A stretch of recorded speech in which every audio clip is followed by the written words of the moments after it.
Hey, it's JC and welcome to Small Brick City. In this video, I will show you how I placed the old fishing store in my Lego city.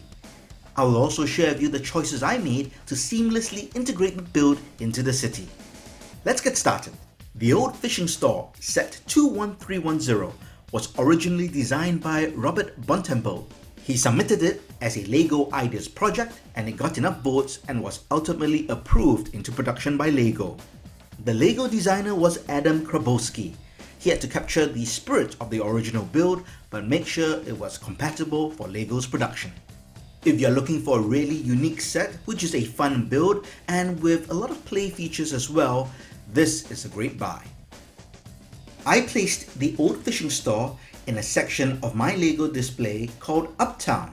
Uptown has different sections and this section is the older part of town, which is not as well maintained, which is why it's more run down. This section of Uptown consists of the old fishing store that sits on a riverbank. You have to imagine that this display extends beyond that white wall, so the river really goes beyond this display. Behind the old fishing store is some rough terrain as well as a bridge, which is also not as well maintained.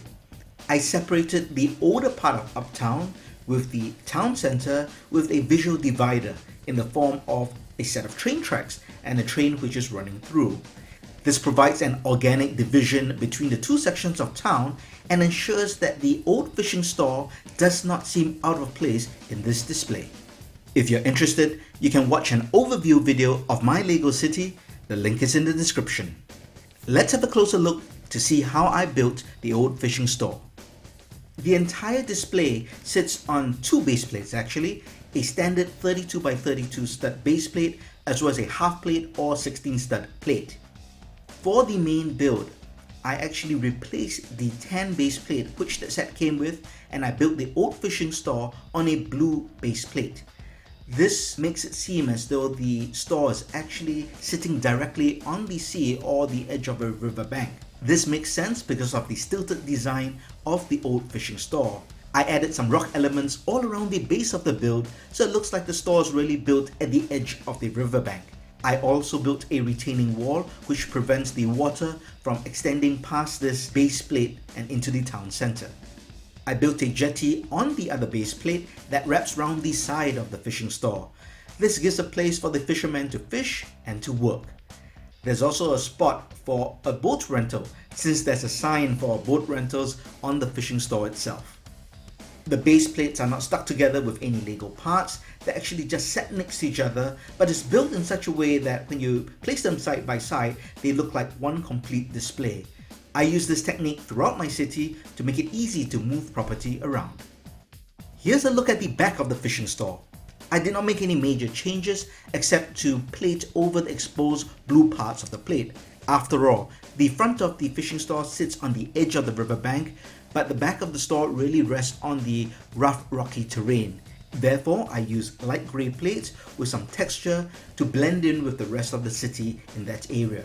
I utilized the space at the back corner of the fishing store and made it into an outdoor barbecue diner.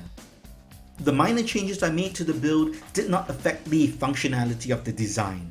The back wall can still open up so that you can access and see inside the store to appreciate all those fine details. You might notice the exposed blue base plate. So this part of the store actually is built over the water. Does this make sense to you? Leave me a comment and let me know. I really was just too lazy to build over the blue exposed base plate, so I justified it to myself that the store is just built over the water. For the sake of completeness, here's a look at the remaining side of the fishing store. And this gives the best view of the stilted build of the store. I hope you enjoyed the modifications I made to the old fishing store. I made certain choices so that I could maximize all the space on the standard 32 by 32 base plate. This allows me to have three different elements on a single base plate. I have the original fishing store, the river bank it's sitting on, and I have the barbecue outdoor diner behind the store. This is really important to maximize the space in a small brick city, and I approach all the builds in this way. Subscribe to this channel and like this video. Head over to smallbrickcity.com where there are detailed posts and even more information of the various builds and my Lego city. Watch out for the next video. very soon.